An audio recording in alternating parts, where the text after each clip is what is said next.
Bismillahirrahmanirrahim. Assalamualaikum warahmatullahi taala wabarakatuh. Okay, kita akan sambung dalam topik seterusnya, topik yang ke-9, kaedah pengagihan dalam Islam. Okay. So, yang pertama tengok definisi pengagihan. Kamus ekonomi, pengagihan harta dibahagi dalam kalangan individu atau isi rumah dalam sesebuah masyarakat.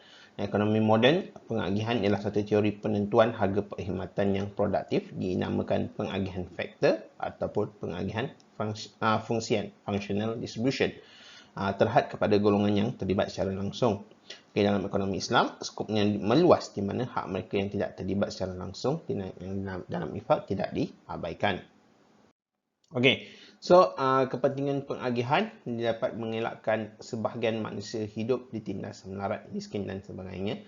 Dapat mengurangkan jurang pemisah yang besar dalam masyarakat di antara golongan kaya dan miskin. Dapat mengelakkan dendam, kesumat dan kebencian daripada pihak yang tertindas dan mengurangkan sifat bongkak dan sombong pihak yang memiliki harta kekayaan. Prinsipnya apa prinsip dalam pengagihan dalam Islam ini? Yang pertama perlu adil, yang kedua perlu ihsan. Okey. So, ada beberapa instrumen ataupun kaedah yang digunakan dalam pengagihan. Yang pertamanya zakat. Okey. So, zakat merupakan kata terbitan daripada kalimah zakat, zakah, kan? Bermaksud suci dan subur. Termasuklah bersih, berkat, berkembang dan baik kepada harta zakat, pembayar zakat dan penerima zakat. Dari segi istilahnya, zakat bermaksud penyerahan yang wajib dilakukan ke atas sebahagian harta kekayaan dari sumber yang baik yang dimiliki seseorang Islam kepada golongan yang berhak menerimanya. Okey. Dalil daripada Quran surah Al-Baqarah ayat 267, wahai orang yang beriman, nafkahkanlah di jalan Allah sebahagian daripada hasil usahamu yang baik-baik dan sebahagian dari apa yang kami keluarkan dari bumi untuk kamu. Okey. Dalam hadis Nabi SAW, fa inna Rasulullah kana ya'muruna an tukhrija as-sadaqah min alladhi tu'idul bai'. Maka sesungguhnya Rasulullah SAW menyuruh kami mengeluarkan zakat daripada harta benda yang kami sediakan untuk dijual. Okey, so apa syarat wajib zakat? Yang pertama Islam, yang kedua merdeka, yang ketiga cukup nisab, cukup haul. Dia juga adalah satu pemilikan sempurna, mengikut tammah, kan? Dan ada niat berniaga.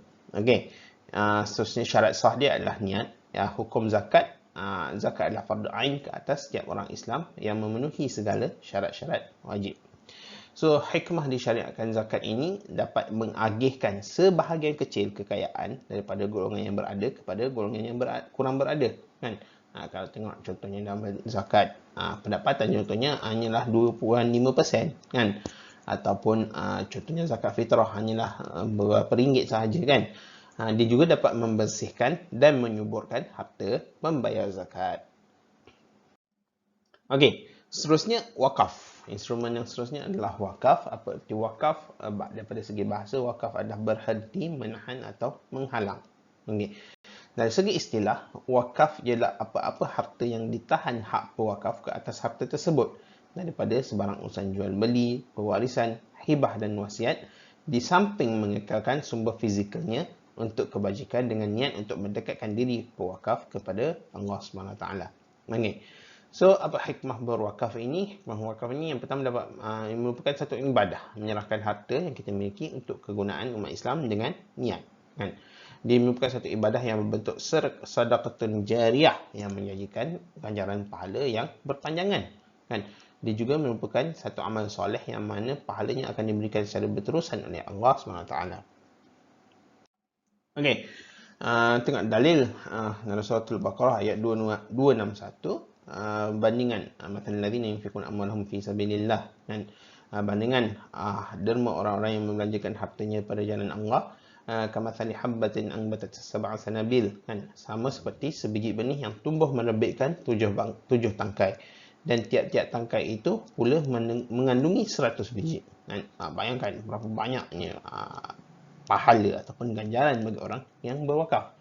Dan ingatlah Allah akan melipat gandakan pahala bagi siapa yang dikehendakinya, dan Allah Maha luas rahmat kurnianya lagi meliputi ilmu pengetahuannya.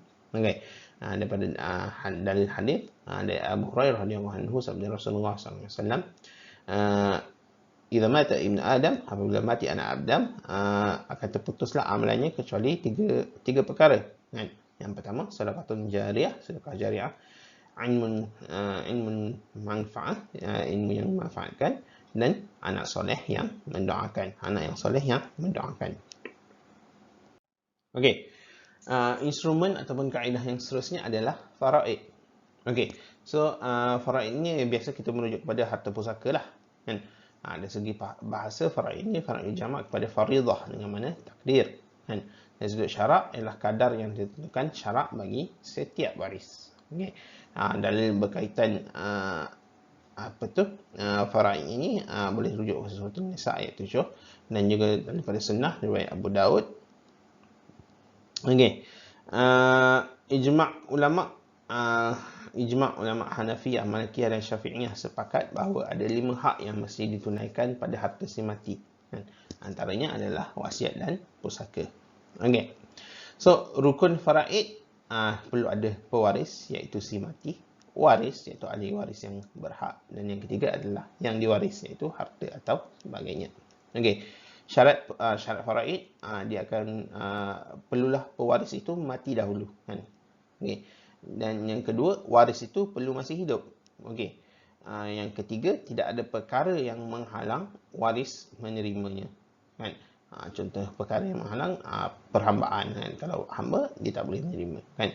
Kalau waris itu yang membunuh pewaris tak boleh diterima, kan. Dan yang ketiga, berlainan agama, kan. Contohnya pewaris itu beragama Islam tapi anaknya atau warisnya bukan beragama Islam, dia tidak boleh menerima faraid.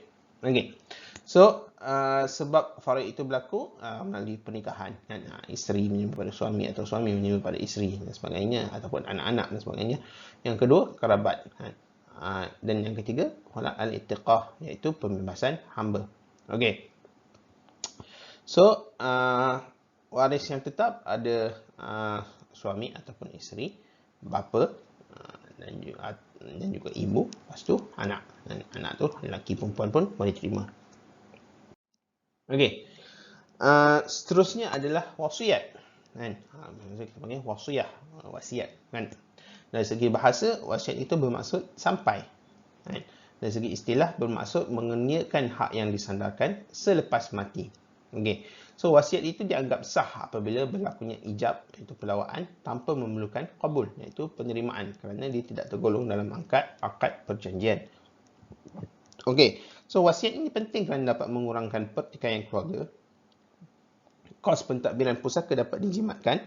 Proses pertukaran geran dan sebagainya dapat segera didapati dan tidak memerlukan penjamin pentadbiran dengan layan pusaka. Okey. So, ada beberapa perbezaan antara faraid dan wasiat, kan. So, sebagai contoh, faraid itu berlaku setelah wafat, wasiat juga berlaku setelah wafat lah, tapi dia telah ditentukan lebih awal. Okey. Dan penerima faraid itu mestilah ahli waris, kan. Tetapi wasiat dia bukan ahli waris, boleh terima, kan. Nilai faraid dia sesuailah dengan faraid, bergantunglah 1/8, 1/4 dan sebagainya, kan. Tetapi wasiat dia boleh hanya maksimum 1/3 daripada harta yang dimiliki oleh pewasiat lah, kan. Hukum faraid dia akan jadi wajib, tetapi wasiat adalah hanya satu sunnah. Okey. Instrumen ataupun kaedah seterusnya adalah sedekah. Okey. Sedekah dari segi bahasa, sedekah atau sedekah berasal daripada perkataan siddiq atau sedekah yang bermaksud benar, kan. Dari segi syarak adalah satu pemberian sesuatu kepada orang yang memerlukan dengan tujuan mahu mendekatkan diri kepada Allah SWT. Okey. So, sedekah ini hukumnya sunat, kan. Sedekah itu sunat hukumnya pada setiap masa dan waktu. Okey.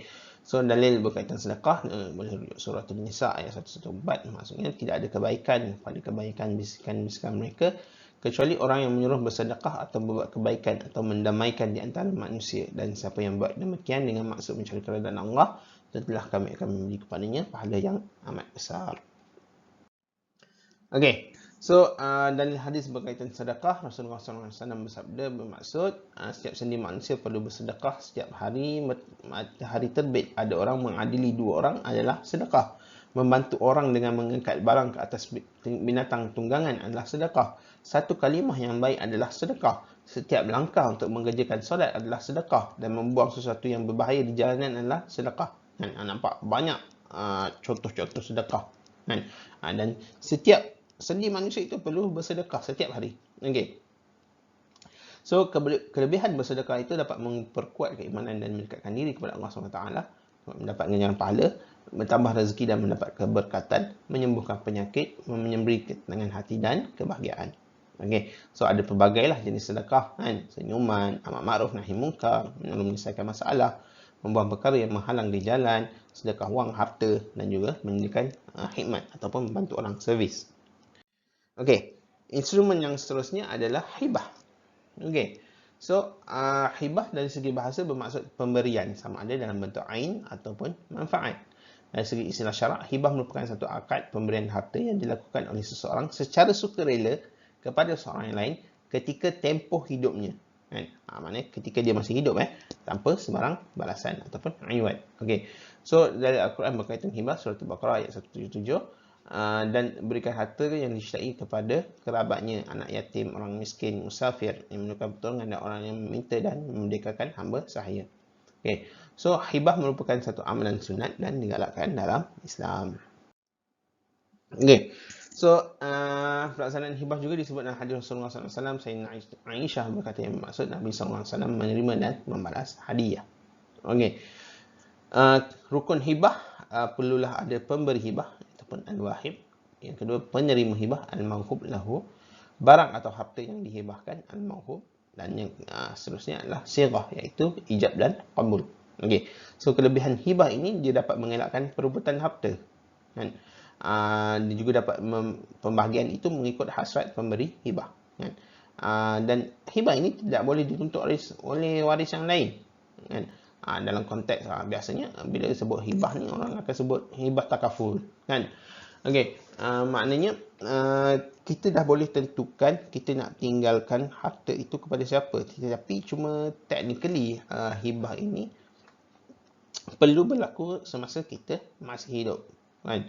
Maknanya kalau kita nak bagi hadiah kepada orang tu, ownership of that things belongs to the person yang receive lah. Kan? Cumanya dalam konsep takaful itu,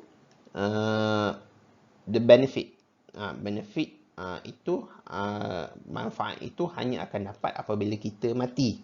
Kan? Cumanya benefit of that ownership itu sudah ditentukan kepada penerima hibah. Kan? Dia bukan jadi milik kita, bukan jadi milik pemberi hibah, tetapi penerima hibah. Okey. So setakat itu saja untuk topik ini. Kita akan sambung dengan topik seterusnya pula. Terima kasih. Assalamualaikum warahmatullahi wabarakatuh.